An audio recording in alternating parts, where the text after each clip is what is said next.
बिस्मिल्लाहिर्रहमानिर्रहीम। अस्सलाम वालेकुम। 29 अगस्त बरोज़ इतवार पीडीएम का कराची में होने वाला जलसा, नवाज शरीफ की तकरीर के 6 अहम नुकात क्या थे, उन्होंने क्या बातें की और साथ ही उनकी जो तब्दीली थी उनके रवैये में, उनकी बॉडी लैंग्वेज में, उसकी वजूहात मुमकिन तौर पर क्या हो सकती हैं, उन पर बात करेंगे। एक तो यह है कि ये उनका खिताब 35 रोज़ बाद था। इससे पहले उन्होंने जो है वो 35 रोज़ पहले एक खिताब किया था और 35 रोज़ बाद ये उनका खिताब था, लेकिन काफ़ी तब्दीली थी। बॉडी लैंग्वेज वो नहीं थी, गरज बरस वो नहीं थी, इल्ज़ामात वो नहीं थे।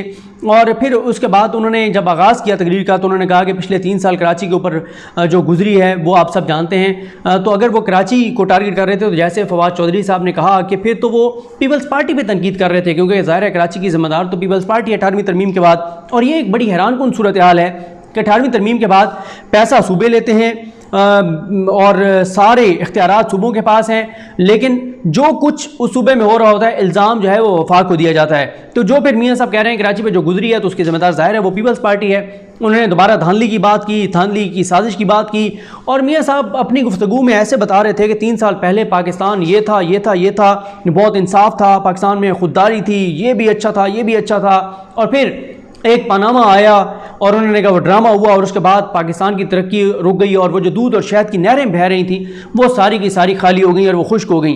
तो ऐसे वो तासुर दे रहे थे जैसे पाकिस्तान कोई पता नहीं कौन सा एक मुल्क था जो बड़े दुनिया के खुशहाल ममालिक हैं, जहाँ पे हर चीज़ जो है वो सस्ती मिल रही थी, जहाँ पे इंसाफ मिल रहा था, जहाँ पे हर चीज़ ठीक थी। बस मियाँ साहब के जाने के साथ ही हर चीज़ जो है वो रुक गई। और मैं हैरान हो रहा था जब वो ये कह रहे थे कि जब मैं गया था, जब मुझे हटाया गया उससे पहले, जब तक हम थे तब तक पाकिस्तान की दुनिया में इज्जत थी। आज पाकिस्तान तनहा हो गया है। बिल्कुल पाकिस्तान की बहुत इज्जत थी। हमें याद है जब शाहिद खैबर अब्बासी साहब गए थे तो एयरपोर्ट पर उनके साथ जो किया गया था वो मुझे बताने की ज़रूरत नहीं है, वो पूरा पाकिस्तान जानता है जो पाकिस्तान की इज़्ज़त थी और जो हमारे उस वक्त वज़ीर-ए-आज़म शाहिद खैबर अब्बासी साहब के साथ किया गया वो सब बेहतर जानते हैं। ये इज़्ज़त थी पाकिस्तान की। उसके बाद उन्होंने बताया कि मैं और मेरी बेटी 150 पेशियाँ हमने भुगती। तो ज़ाहिर है आपने अपने करप्शन केसेस की वजह से भुगती। शौकत अली सिद्दीकी साहब का जिक्र किया, नाम लिए बगैर काजी फैसल साहब का जिक्र किया।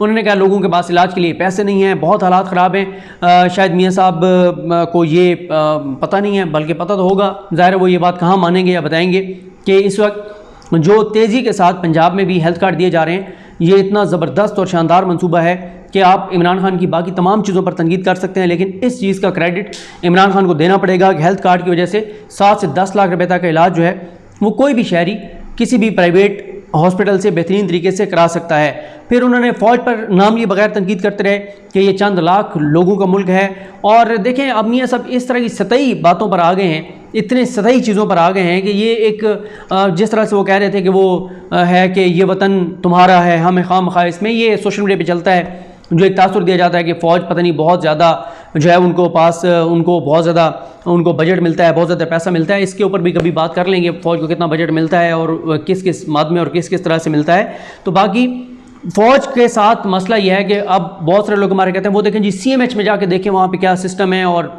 ये अब भाई CMH को भी फ़ंड मिलता है, हमारे सिविल हॉस्पिटल्स को भी फ़ंड मिलता है। अगर सिविल हॉस्पिटल्स का फ़ंड जो है वो करप्शन की नज़र हो जाता है तो इसमें फिर CMH वाले अगर बेहतर तरीके से चीज़ों को मैनेज कर रहे हैं तो ये तो फिर उनका क्रेडिट है। तो इसी तरह से बाकी भी हर चीज़ जो फ़ौज के एक ऑर्गेनाइज्ड है उसके ऊपर तनकीद होती है। तो किसने रोका है कि इधर भी सिविल इदारों में भी बेहतरी लाई जाए। उसके बाद दोबारा उन्होंने RTS की बात की और इसके बाद मियाँ साहब जज्बाती बातें करते रहे। वक्त आ गया है, अल्लाह को क्या जवाब देंगे, पाकिस्तान के लिए खड़ा होने का वक्त आ गया है, खामोशी जुर्म होगी। और फिर इमरान रियाज खान साहब ने इस पर सही ट्वीट किया कि मियाँ साहब की गुफ्तगू सुन के ऐसा लग रहा था कि मियाँ साहब अगली फ़्लाइट लेके पाकिस्तान आ जाएंगे। तो भाई आप ये कह रहे हैं, पाकिस्तानियों को कह रहे हैं, पाकिस्तान में रहने वालों को कह रहे हैं कि आप खड़े हों, कुर्बानी देने का वक्त आ गया है। आप और आपके बच्चे, आपकी औलाद बाहर बैठी है, आपकी औलाद बाहर, आपकी जायदाद बाहर, आप खुद बाहर, आप पाकिस्तान आने को तैयार नहीं है। और पाकिस्तान में लोगों को कह रहे हैं कि फ़ौज के खिलाफ खड़े हो जाओ, पाकिस्तान के खिलाफ खड़े हो जाओ। और फिर बड़ी एक अजीब सी उन्होंने बात की। उन्होंने कहा आज पाकिस्तान की देखें जो सूरत हाल है कि एक लीडर फ़ोन सुनता नहीं है, दूसरा फ़ोन उठाता नहीं है। यानी वो ये कह रहे थे कि इमरान खान मोदी को फ़ोन करता है तो मोदी फ़ोन उठाता नहीं है, जो बाइडेन इमरान खान को फ़ोन करता नहीं है। हैरत है अभी भी पाकिस्तान में अगर कोई शख्स ये समझता है कि अमेरिका का फ़ोन हमारे लिए ज़रूरी था, यहाँ उसके मोहताज हैं, तो उसको क्या कहा जा सकता है कि अगर बल्कि मुझे किसी ने ये बात कही और दुरुस्त कही। उन्होंने कहा कि शुक्र है इमरान खान से बात नहीं हुई थी जो बाइडन की, वरना अमेरिका की ये जो नाकामी है, जिस तरह से वो जलील होकर निकला है अफगानिस्तान से, उसमें हमें भी शुमार किया जाता है कि यार पाकिस्तान भी एक तरह से इनके इस सारे उसमें हिस्सा था इस सारी प्लानिंग में और इस सारी चीज़ में। अब तो हम कहीं भी नहीं थे।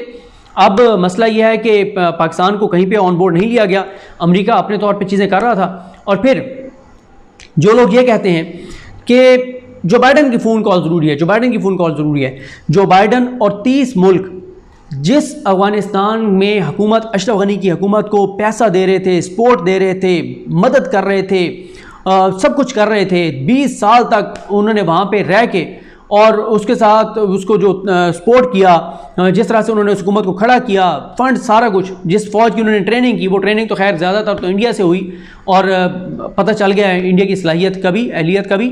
तो अब मसला ये है कि जो इतनी सपोर्ट के बाद भी जिसको उन्होंने खड़ा किया वो उनके निकलने से पहले अफ़गानिस्तान से निकल गया।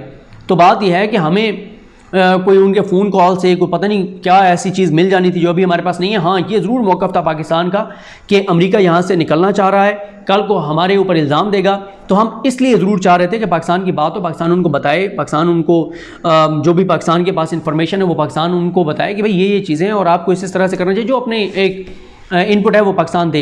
और पाकिस्तान को ये खतरा था कि कल को ये हमें इल्ज़ाम देंगे, लेकिन बहरहाल अच्छा हुआ है, बात नहीं हुई और अमेरिका ने भी देख ली। और अब उस पर भी बात करने में मुझे एक तस्वीर बहुत ज़्यादा चल रही है कि जो अमेरिकी फ़ौजी पाकिस्तान में आए और यहाँ से अब वो अमेरिका जाएंगे, उस पर भी खैर अलग जो है वो बात करेंगे। उसके बाद मियाँ साहब ने जो अब आ जाते हैं कि उनकी बॉडी लैंग्वेज में तब्दीली जो थी, गरज बरस नहीं थी, अलबत्ता उनकी जो बॉडी लैंग्वेज थी उसमें उनकी फ्रस्ट्रेशन नज़र आ रही थी, उनकी मायूसी नज़र आ रही थी। उसकी एक सबसे बड़ी वजह तो ये है कि अंदरूनी लड़ाइयाँ इस वक्त मुस्लिम लीग नून में बहुत ज़्यादा हैं। और जब मैं आगे चल के आपके साथ बात करूँगा शहबाज शरीफ साहब और मौलाना फजल रहमान साहब उनकी तकारीर की, तो मैं आपको बताऊँगा, सबूत आपको बताऊँगा कि कैसे मुस्लिम लीग नून के अंदर तकसीम हैं। और उस तकसीम का ऐसे आपके सामने 2-3 सबूत रखूँगा कि आप ख़ुद कहेंगे कि जी बिल्कुल ये बात दुरुस्त है कि इन चीज़ों से नज़र आ रहा है कि मुस्लिम लीग नून के अंदर तकसीम है।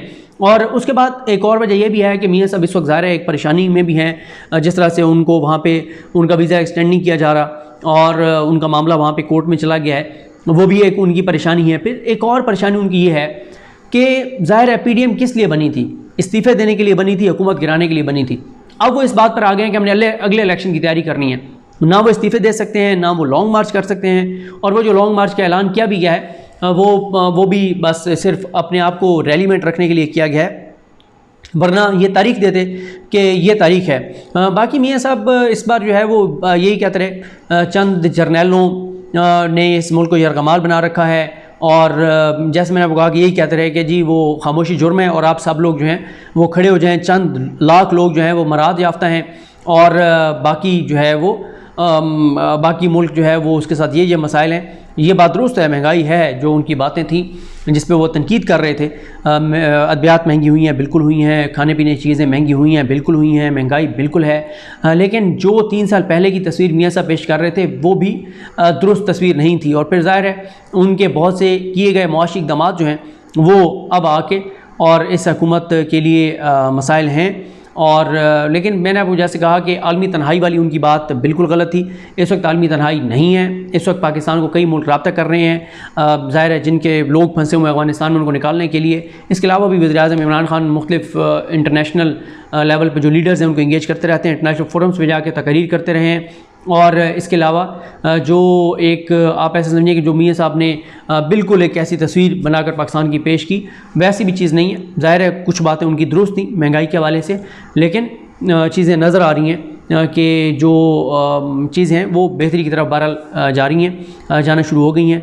लेकिन अभी तक हालात महंगाई के हवाले से बिल्कुल टफ़ हैं। लेकिन काश कि वो अपनी भी हुकूमत का वो बता देते, जिस तरह से महंगे बिजली के मंसूबे लगा कर गए, जितने वो कर्ज़े लेकर गए और अब उन कर्ज़ों की अदायगियाँ और वो सारे मामलात भी हैं। खैर उस पर अलग कभी बात कर लेंगे। तो ये चंद चीज़ें थी मियाँ नवाज़ शरीफ की तकरीर और उसके ऊपर जो मैंने आपको बताया कि क्या मुमकिन तौर पर वजूहात हो सकती हैं। मुझे अपनी दुआ में याद रखें। अल्लाह करीम हम सब का हामी नासरो। अल्लाह हाफ़िज़।